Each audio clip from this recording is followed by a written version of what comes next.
Selamat malam Sobat Ngulik dimanapun berada. Gimana nih kabarnya? Semoga kalian semua selalu dalam keadaan sehat dan tetap semangat ya untuk menjalani aktivitas sehari-harinya. Kembali lagi di Ngopi Podcast, ngobrol penuh inspirasi bersama aku Hana dari Center of Management IPB dan rekan aku. Aku Isma dari Future Star IPB. Di episode kali ini kita bakalan ngobrol-ngobrol dan mengulik pembahasan yang pastinya seru dan inspiratif banget. Dalam episode kali ini, kita akan membahas mengenai pengalaman bekerja di organisasi multilateral, gimana sih rasanya? Menarik banget kan topiknya? Nah, seperti nama podcast kita nih, yaitu Ngopi, Ngobrol Penuh Inspirasi. Selain kita di sini, pastinya akan ada seseorang yang menginspirasi juga. Kira-kira siapa sih seseorang itu? Boleh dong Isma untuk di-spill supaya Sobat Ngulik nggak pada penasaran nih. Dari Nikah Hana dan Sobat Ngulik yang ada di rumah, kali ini kita kedatangan tamu spesial yang gak kalah menarik dan gak kalah keren dari episode-episode sebelumnya. Beliau merupakan sekretaris pertama pada perwakilan tetap Republik Indonesia untuk PBB, WTO, dan organisasi internasional lainnya di Jenewa, Swiss. Kita sambut Kanisa. Halo Kanisa, gimana nih kabarnya? Apakah udah siap sharing bareng kita dan Sobat Ngulik semuanya? Halo, Hana, Isma, dan Sobat Mulik semuanya. Sebelumnya saya mengucapkan terima kasih telah diundang untuk dapat untuk mengikuti perbincangan di podcast ini. Cuma saya nggak tahu juga apakah udah qualified menginspirasi atau belum. Semoga beneran bisa menginspirasi teman-teman Sobat Mulik semuanya. Terima kasih.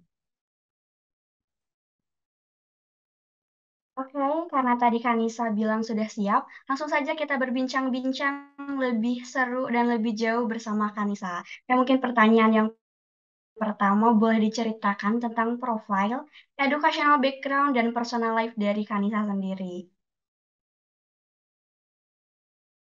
Tadi sudah disampaikan singkat oleh Mbak Isma. Saya sekarang sebagai sekretaris pertama pada PTRI Jenewa. PTRI itu perwakilan tetap Republik Indonesia di Jenewa untuk UN dan WTO. Nah, untuk educational background, saya dulunya S1-nya di Universitas Airlangga, jurusannya sastra Inggris. Kayaknya agak ini ya, nggak nyambung ya antara sastra Inggris untuk kemudian menjadi diplomat, tapi nanti bisa saya jelaskan. Kemudian S2-nya di ini S2-nya saya tempuh ketika telah menjadi pegawai Kemlu. S2-nya di Hankook University of Foreign Studies di Seoul, Korea Selatan dengan jurusan International Development Studies. Nah, saat ini saya di sini baru sekitar 7-8 bulan dari bulan Februari 2022 lalu, dan insya Allah akan berada di Jenewa untuk 4 tahun ke depan. Mungkin sementara itu saja dulu. Wah, keren banget ya Sobat Ngulik, profile, educational background, dan personal life dari Kakak Anissa ini. Mungkin boleh lanjut ke pertanyaan selanjutnya ya Kak.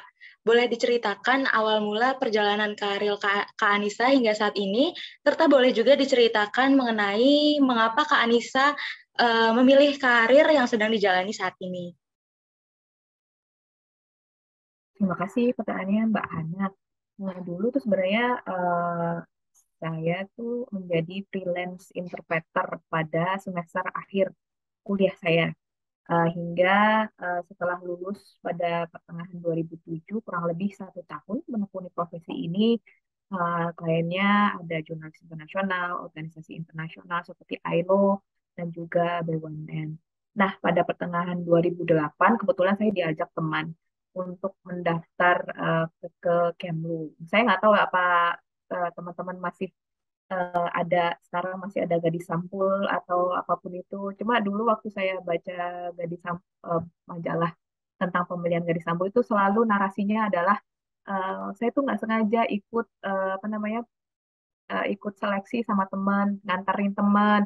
Tapi ternyata justru yang nggak sengaja itu yang diterima. Nah, itu kejadian yang saya alami. Teman saya tidak diterima, tapi saya alhamdulillah diterima masuk dan memulai pendidikan untuk menjadi PNS Kemlu pada awal tahun 2009.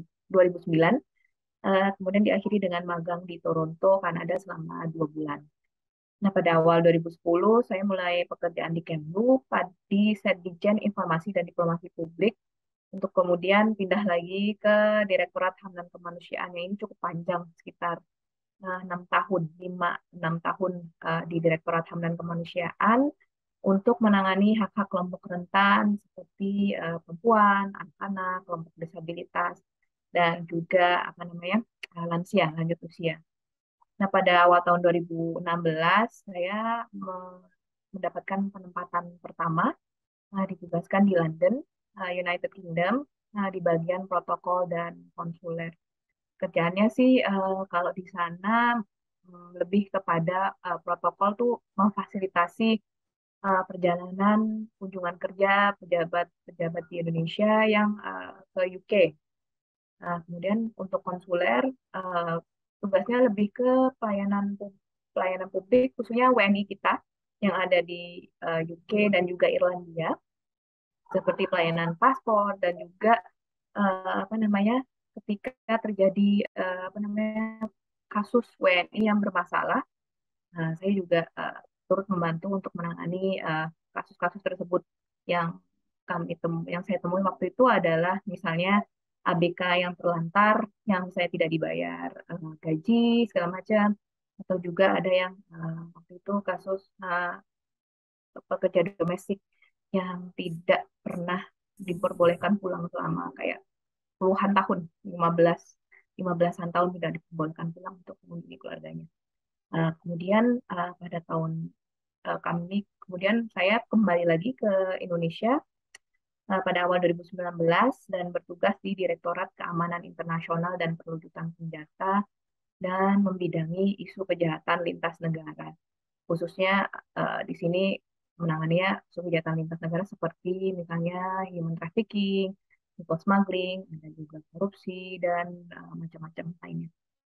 Kemudian nah, ini seperti yang saya ceritakan sebelumnya juga, pada awal tahun 2022 dipercaya untuk mengemban tugas di PTRI Jenewa, khusus untuk membidangi isu-isu di World Trade Organization atau WTO. Sebenarnya apa namanya? Kalau dilihat tadi kan kayaknya loncat nggak apa tidak ada apa ya kayak beda-beda itu pekerjaannya. Karena di Kemlu sendiri sebenarnya tidak ada yang namanya sebenarnya kan ada dua spesialis dan generalis. Kalau spesialis artinya kayak misalnya kita benar-benar fokus untuk satu isu aja, benar-benar mendalami sangat mendalami isu tersebut. Tapi kalau generalis itu kita dituntut untuk sebenarnya serba bisa. Mau ditempatkan di mana saja, mau menangani isu di mana saja, harus harus bisa melaksanakan dengan sebaik mungkin. Uh, Tadi juga pertanyaannya kenapa memilih karir tersebut sebenarnya ya memang tidak kepikiran, to be honest, tidak kepikiran sama sekali masuk Kemlu. Namun memang sesuai keinginan saya sendiri untuk dapat misalnya memperluas wawasan dan berinteraksi dengan counterpart dari banyak negara. Nah, itu kesempatan itu ada dengan bekerja di Kementerian Luar Negeri. Tentunya nggak hanya di Kementerian Luar Negeri. Nah, kayaknya zaman sekarang kesempatan semakin terbuka untuk teman-teman juga, misalnya bekerja di organisasi internasional atau misalnya NGO internasional. Sebenarnya eh, kesempatannya sangat luas sih kalau misalnya ada sobat ngulik yang tertarik untuk apa namanya melanglang buana istilahnya, untuk melanglang buana dan memperluas apa namanya wawasan lebih lanjut di ke depan. Wah, Masya Allah, keren banget ya perjalanan karir dari Kanisa ini. Nah, aku penasaran terkait dinamika bekerja nih. Mungkin boleh dijelaskan secara singkat nih, Kak, gimana dinamika saat bekerja sebagai perwakilan tetap Indonesia untuk UN dan WTO. Seperti day-to-day activity-nya tuh seperti apa, Kak?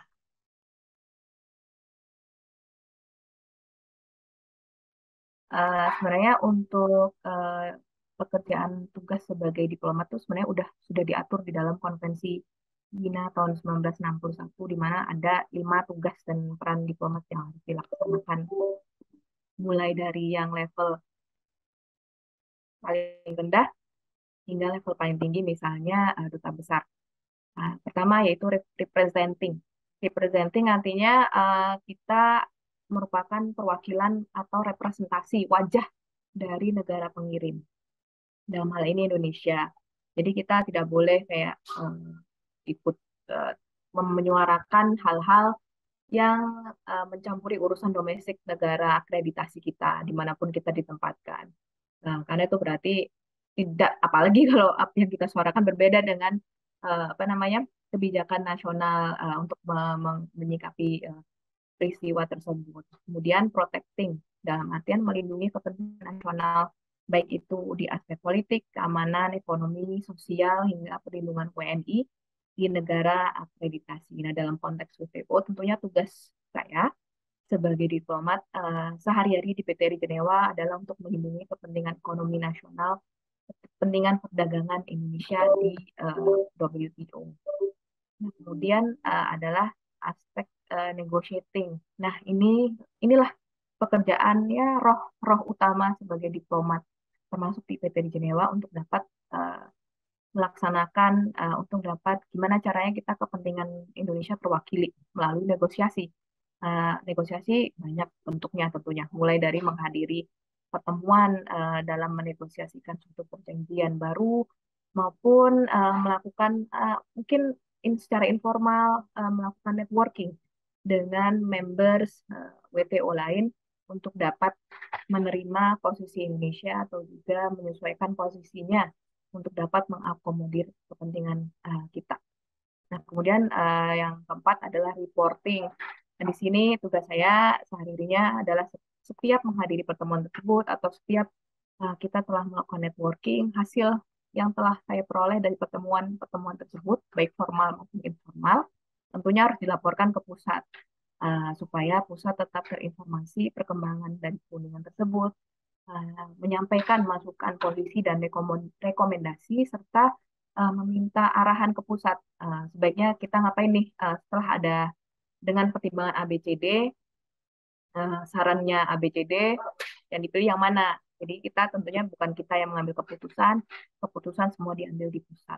Kemudian yang terakhir adalah promoting friendly relation, yaitu tentu itu udah apa namanya, udah sudah deskriptif ya, berarti kita menjaga hubungan baik antar kedua negara. Dan kalau misalnya dari kita di PT Jenewa kan perwakilan multilateral, jadi mungkin lebih ke menjaga hubungan baik dengan WTO sendiri dan juga members WTO di Jenewa.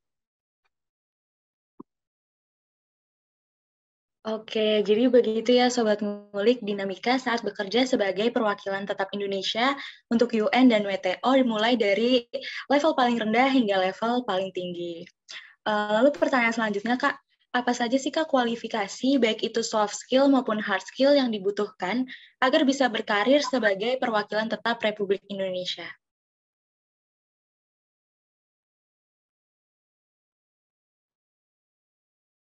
Kak Anissa, mohon maaf sepertinya masih di mute ya Kak. Sorry, ya lupa. Sebenarnya untuk berkarir sebagai diplomat itu sebenarnya selain memiliki dasar foundation skills terkait hubungan internasional itu penting. Tapi lagi-lagi misalnya dalam kasus saya, contoh saya misalnya saya tidak punya basic sama sekali untuk hubungan internasional untuk di HI maupun misalnya hukum legal ataupun di WTO karena mengurusin perdagangan saya tidak ada basic di ekonomi. Namun uh, tidak ada basic bukan menjadi penghambat untuk dapat berkarya. Jadi menurut saya sendiri quality soft skill yang kiranya dibutuhkan itu pertama curiosity, penasaran. Jadi kalau katanya kan curiosity kill the cat. Padahal sebenarnya curiosity justru baik karena dengan kita penasaran kita selalu ingin tahu apa misalnya posisi yang diambil Indonesia sebelumnya seperti apa, alasannya apa. Karena pasti ada sejarahnya kita mengambil posisi tertentu atau mungkin penasaran kenapa negara lain bersikap A atau mengeluarkan pernyataan B. Itu penting. Nah, terus kemudian yang kedua adalah uh, willingness to learn, kesediaan untuk terus belajar dan belajar. Menurut saya mungkin nggak hanya sebagai diplomat ya, secara umum ketika kita dewasa atau nanti berkarir, eh, kita tentunya tidak boleh sama sekali berhenti belajar. Kita harus terus belajar untuk meningkatkan kapasitas kita, karena semakin posisi kita semakin tinggi, semakin apa namanya, ilmu dan pengalaman yang semakin banyak dibutuhkan, baik itu ilmu by book ataupun ilmu atau pengalaman yang dari kita berinteraksi dengan orang. Dari situ kita akan banyak belajar. Saya tentunya semakin kita banyak belajar, semakin kita makin menyadari bahwa kita sebenarnya nggak tahu apa-apa. Jadi kalau misalnya ada orang yang merasa udah tahu apa-apa, ya berarti orang tersebut itu kurang banyak belajar. Kemudian yang ketiga adalah adaptability atau kemampuan beradaptasi. Khususnya sebagai diplomat dengan berpindah-pindah dan juga berbagai macam isu yang ditangani, kemampuan adaptasi itu sangat penting supaya kita ekspektasinya, ya namanya juga pekerjaan, ekspektasinya adalah kita tidak diharapkan untuk terlalu lama untuk bisa langsung bekerja. Jadi cepat nangkepnya, cepat belajar dan ya ya kesalahan tentu pasti ada. Itu juga semua berproses. Itu bagian dari pembelajaran. Namun ya itu adaptability itu penting. Itu saja tadi. Itu saja. Nah, itu sobat ngulik soft skill maupun hard skill yang harus dikuasai. Namun, gak ada basic bukan berarti berhenti berkarya. Itu keren banget sih ya. Nah, mulai dari soft skillnya juga ada rasa ingin tahu, memiliki kesediaan terus belajar, itu patut untuk ditiru ya. Pertanyaan selanjutnya nih, Kak. Bagaimana suka duka maupun pengalaman menarik selama berkarir di perwakilan tetap Republik Indonesia untuk UN dan WTO sendiri? Kalau khusus untuk selama di PTRI Jenewa, mungkin pengalaman menarik itu karena persis mungkin sekitar 2 bulan 3 bulan lah setelah saya datang itu eh, mulai 2 bulan sih perundingannya. Dimulai KTM atau konferensi tingkat menteri kedua belah. Jadi benar-benar waktu itu kayak langsung apa ya, istilahnya kalau mobil mungkin langsung gaspol, langsung gaspol, benar-benar apa namanya, learning curve yang sangat besar bagi saya, pengalaman yang sangat besar di mana saya uh, meskipun benar-benar waktu itu sebenarnya nggak tahu apa-apa ya sebenarnya, karena isu WTO itu sebenarnya isu yang sangat baru bagi saya, tapi dengan adanya rekan kerja yang mendukung, pimpinan yang juga mendukung, proses tersebut dapat terlewati, ya lumayan lah, lumayan bisa terlewati dengan baik.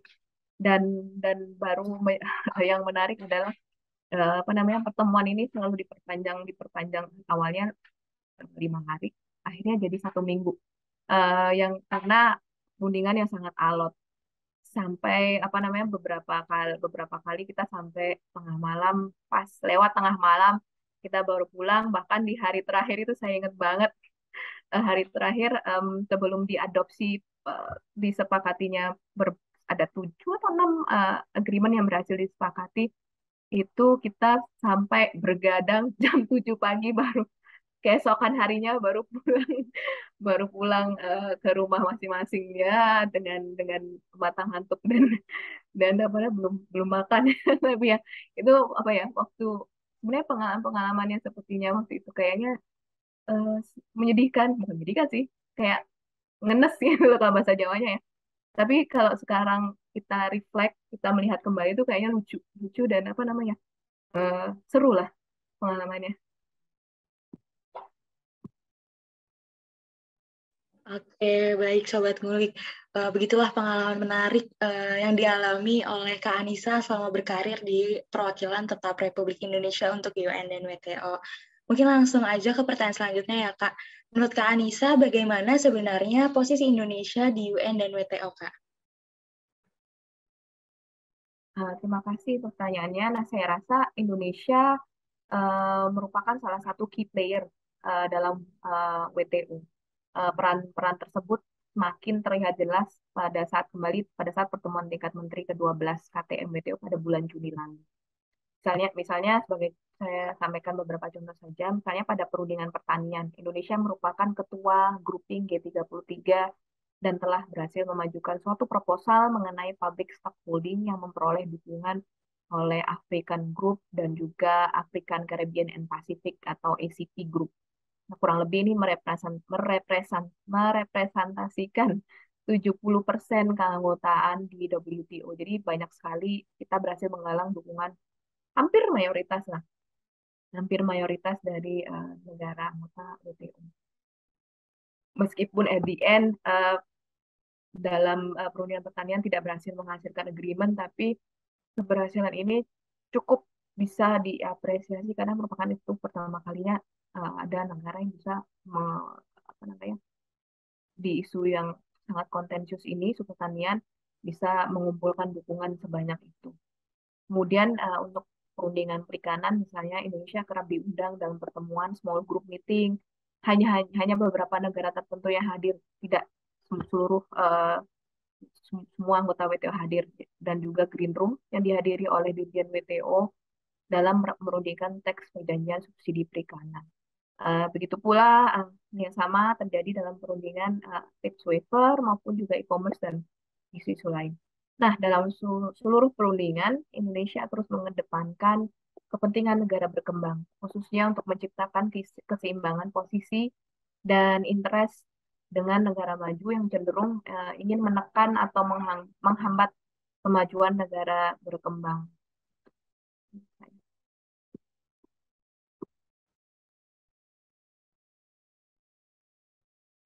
Wah, keren banget ya ternyata posisi Indonesia di UN dan WTO ini bahkan menjadi key player ya.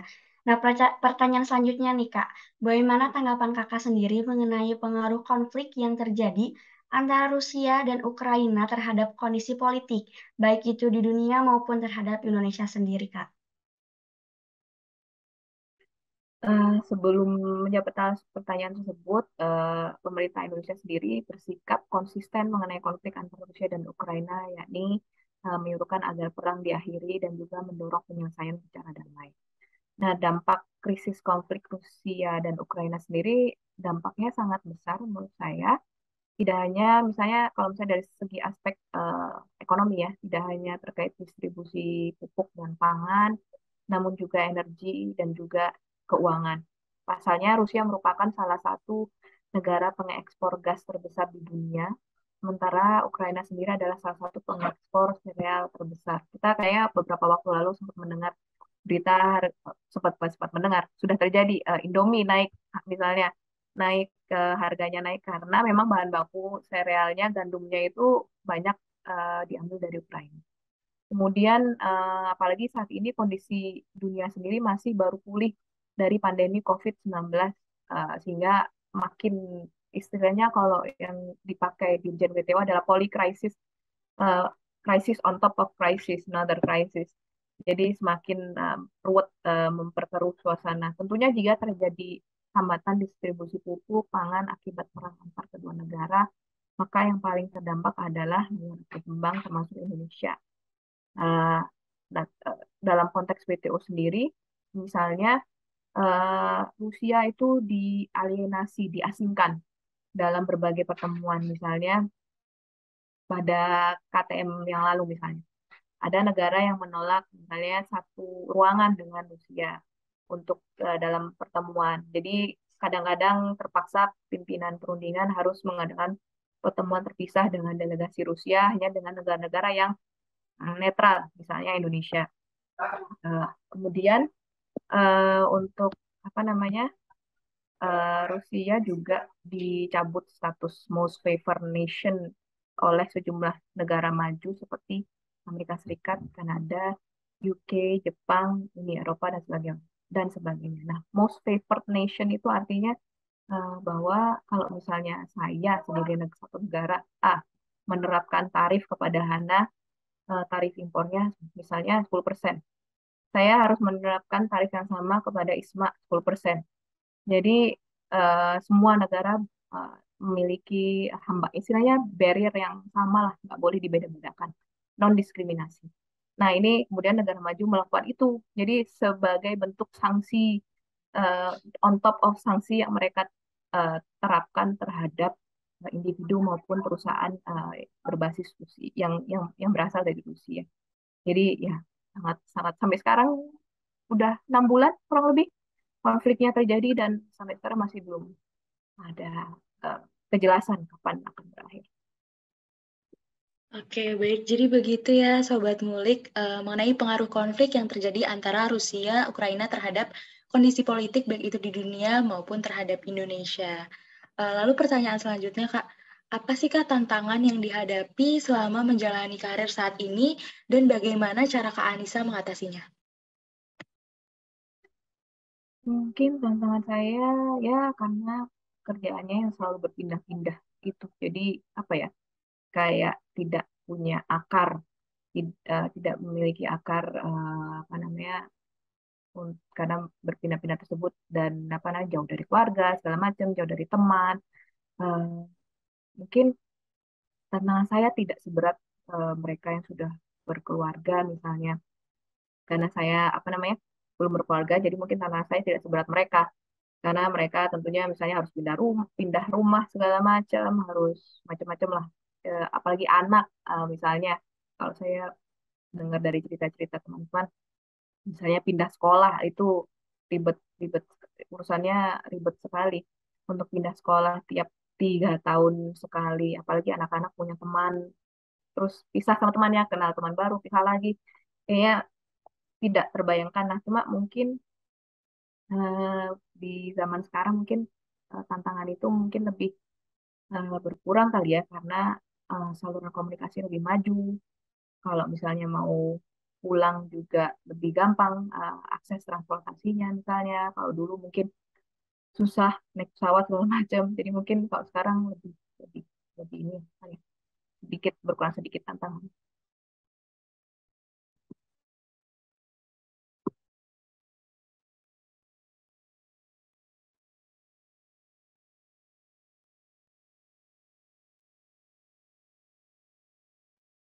Wah, ternyata perjalanan karirnya itu tidak selamanya mulus. Mungkin tantangan itu selalu kangen keluarga ya, Kak. Tapi dengan adanya manfaat teknologi menjadi lebih mudah ya. Nah, terakhir nih, Kak, boleh mungkin Kakak memberikan closing statement atau tips bagi sobat ngulik semua yang ingin mengikuti jejak karir seperti Kanisa. Mungkin tipsnya tadi tadi yang skill-skill tadi yang tuh sudah termasuk dari tips itu sendiri. Cuma again, bukan berarti kalau misalnya kita tidak mempunyai latar belakang yang pas untuk suatu bidang pekerjaan, bukan berarti kita tidak bisa belajar supaya apa namanya sesuai dengan bidang pekerjaan tersebut. Dan juga misalnya saya nggak tahu ya, nanti kalau misalnya ada yang katakan teman-teman sobat ngulik yang ingin menjadi diplomat misalnya, kalaupun misalnya sekarang IPB misalnya jurusan apa di IPB, misalnya desain, desain misalnya ya, tapi kan tidak mungkin masuk dalam kualifikasi yang ada di misalnya pembukaan lowongan PNS Kemlu. Cuma jangan berkecil hati karena bisa ambil, kalau misalnya memang berkeinginan banget bisa mengambil jurusan S2 yang terkait dengan yang memenuhi kelas kualifikasi untuk rekrutmen tersebut. Misalnya saya ada teman satu angkatan, dia kalau nggak salah apa namanya S1-nya tuh teknik kimia atau apa atau biologi, pokoknya IPA deh jurusannya, bukan sosial ya. Eh, tapi apa namanya dia mengambil S2 politik hubungan internasional, sehingga dia apply dengan melamar di Kemlu dengan memakai S2-nya. Eh, Apalagi kalau S2 tentang umurnya kalau nggak salah makin makin tinggi. Tidak terbatas, tidak dibatasi seperti yang di S1. Itu kali ya. Dan kembali lagi referring to apa namanya di soft skill tadi, yaitu curiosity, rasa penasaran, willingness to learn, selalu mau belajar, dan juga adaptability, kemampuan untuk beradaptasi. Oke, baik, terima kasih Kak Anissa atas closing statement dan juga tips untuk Sobat Ngulik. Nah, bagi Sobat Ngulik yang ingin mengikuti jejak karir dari Kak Anissa, boleh ya tips-tips yang tadi Kak Anissa jabarkan diingat-ingat, dan kalau bisa juga mungkin bisa dicatat ya teman-teman. Oke, Sobat Ngulik, gak kerasa nih udah lumayan lama kita berbincang-bincang dengan Kanisa. Kita juga udah dapat banyak banget ilmu dan insight yang luar biasa bermanfaat nih. Mulai dari tugas dan peran diplomat, mulai dari level paling rendah hingga level paling tinggi. Skill dan hard skill yang harus dikuasai, serta tips and trik lainnya.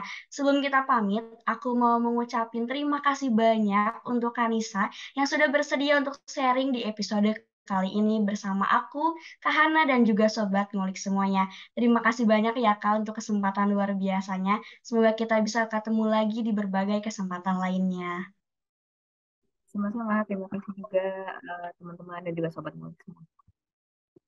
Oke, Sobat Ngulik, jangan lupa ya follow dan dengarkan podcast Future Star IPB di Spotify yang berisi banyak inspirasi dan tentunya bermanfaat. Tapi yang nggak punya Spotify jangan berkecil hati dulu ya, karena kalian bisa langsung saja nonton Ngopi Podcast di YouTube Center of Management, dan jangan lupa untuk like, komen, dan juga subscribe. Aku Hana dari Center of Management IPB dan rekan aku. Aku Isma dari Future Star IPB. Kami pamit undur diri and see you in the next episode. Dadah! Terima kasih untuk Sobat Ngulik yang udah ngedengerin Ngopi Podcast kali ini. Dan jangan lupa untuk tetap stay tune di Ngobrol Penuh Inspirasi selanjutnya.